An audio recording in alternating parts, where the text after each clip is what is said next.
So today I'm going to show you how to make this adorable seal. The pattern is free to everybody and it's by a fantastic designer called Choly Knight. I will include the link in the description. Start by accessing the zip file and extracting whatever works with your machine. In my case I have a Brother machine, so I need the PES. Chloe is absolutely fantastic. She does all the embroidery formats and she actually generally does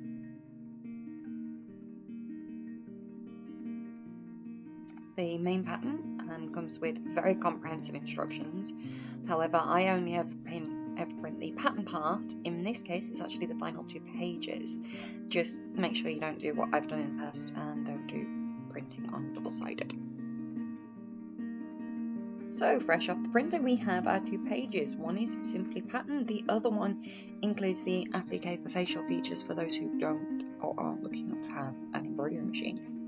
I cover all of my printed paper patterns with clear sticky back plastic. I find it extends their life, and if you want to make the item multiple times, it means that you're not having to print it off each time. I won't be covering the applique, so I can actually use offcuts, so I'm only covering what I need. Do take care when you're peeling the sticky back plastic to help prevent the air bubbles. This may take some practice and some time, but I found for me it's well worth doing this step to give the pattern an extended life.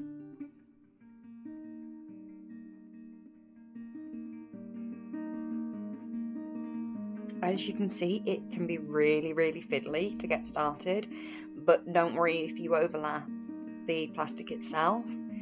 It's better to have used up all the offcuts than it is to obviously put it in the bin and not use it.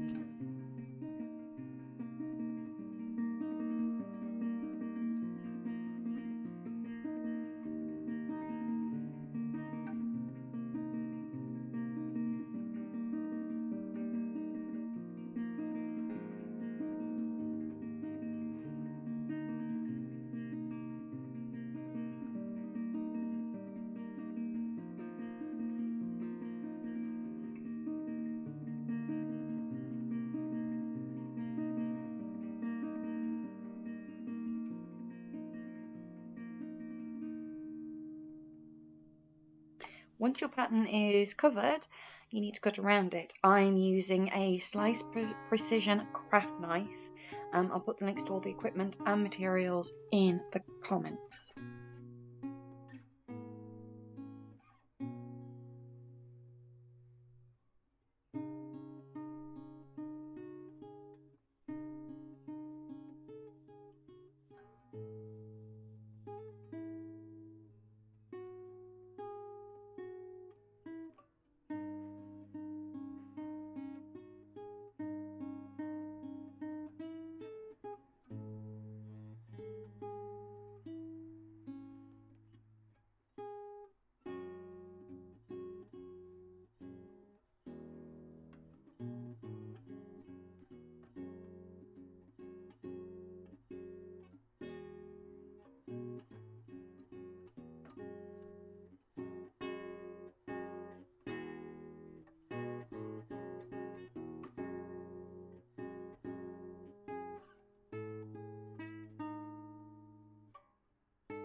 When I have all the pattern pieces, I take my chosen material, in this case it's pink fleece, and start with the embroidery. And the machine, in this case, starts with the applique for the nose, which we then trim and reload it into the machine to complete the face. In this case, I have a black nose, eye details, and eyebrows. I've chosen a brown for my eyes and then white for the highlights. Due to the embroidery order, you can have different colour combinations to suit your look. I've sped it up and removed the sound of the machine working as it's rather loud.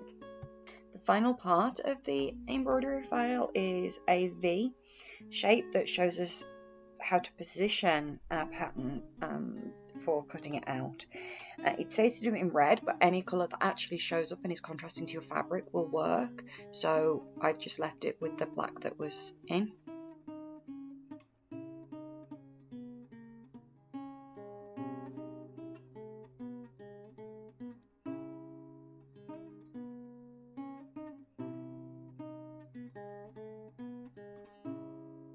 Now we position our face and cut round it. I find it's actually the best way to start is by actually cutting around our positioning stitches and then continuing to follow the pattern.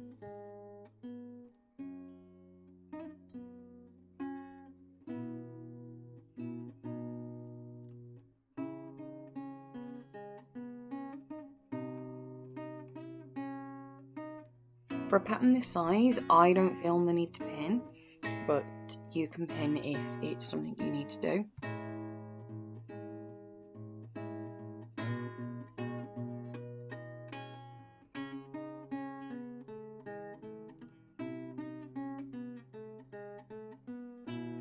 I do play with the positioning of my pattern on the material, so I'm using up the material to its best, and I'm following any pattern or grain that's in the material.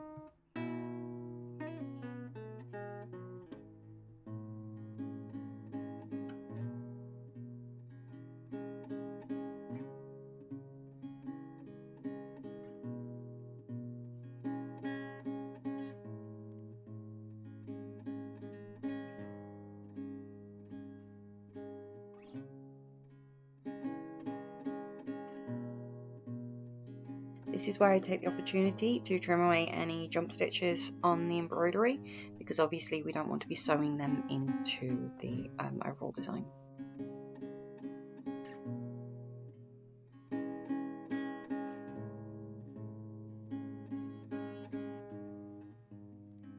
I like to cut the smaller pieces actually with fabric folded or doubled in case there's any minor variations. It actually means that I have matching pieces.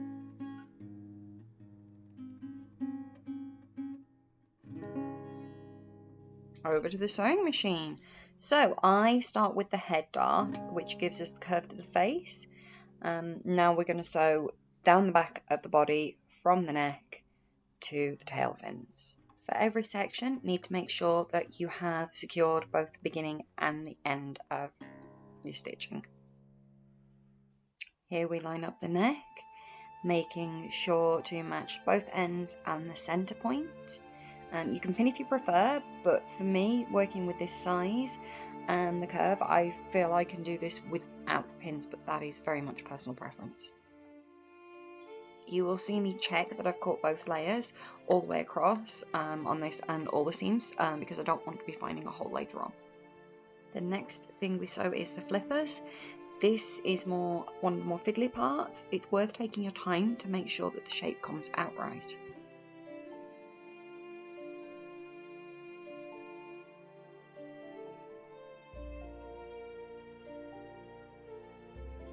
Once you've sewn the flippers, you turn them right side out, and then we're going to lightly stuff them.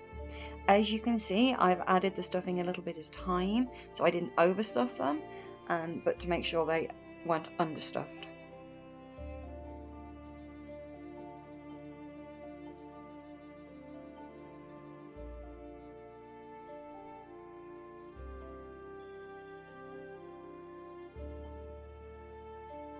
Now we have our flippers, it's time to base them.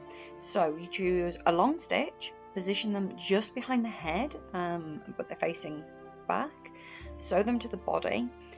You want to sew them inside the seam allowance, as we don't want these stitches to then show on our finished brush. The last bit of machine sewing is sewing the top to the bottom. This can be fiddling, there we go, that's a technical sewing term for you. When we're sewing over the flippers, so do take your time. Use pins if you feel you need them. On the pattern, it calls for a gap on the back of the seal. I actually found it was better to have the gap between the flipper and the tail. This is somewhere you really want to make sure that your stitching is secure. So I started going over the flipper. A little hint here is to make sure you have the right needle in your sewing machine. It's going to struggle here as it's going through 4 layers of fleece and potentially some, stuffing maybe. So do make sure you use a super stretch needle to help prevent any issues. As I say, I carry on to adjust my fabric as I'm going. So while both edges are the same length, they're not flat and they actually follow a slightly different shape. So you do need to gently persuade your fabrics that they want to go in the same way.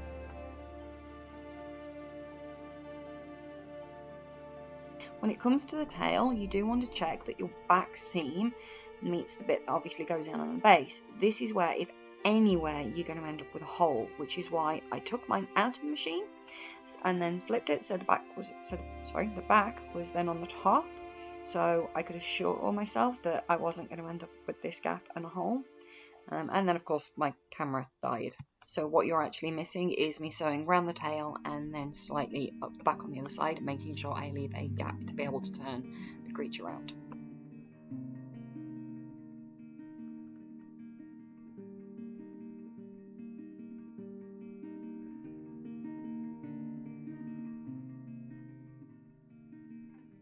Once you have your seal at this point, you're going to turn her around and we're going to move on to putting the stuffing in. Make sure you get the stuffing into the tail. Now, as a rule of thumb for stuffing, you will need a clump double the size of your plush. This is a personal preference. You just keep stuffing until she is as firm as you want it. By the way, do keep a lint roller or brush handy. You are likely to get covered no matter how careful or tidy you are.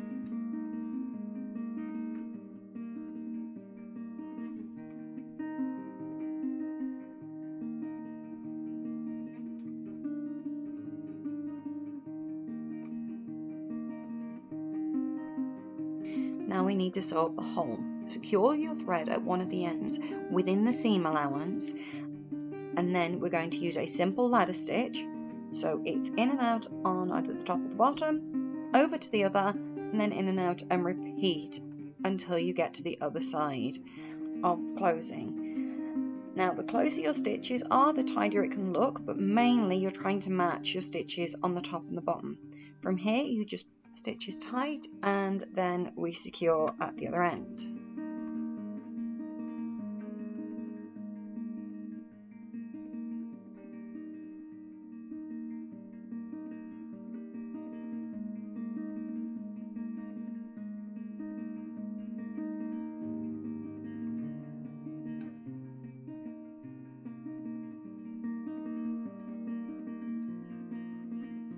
Once I have secured my stitches, I like to feed my thread through to another part of the body, but I decided to put a few stitches around the middle of the tail just to add a little bit of definition before threading through and cutting my stitch on another part of the body.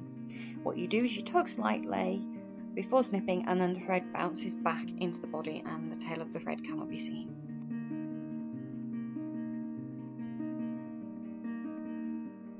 Now you are done. All that is left is to give your plush a name and decide whether you are going to gift it, sell it, or keep it.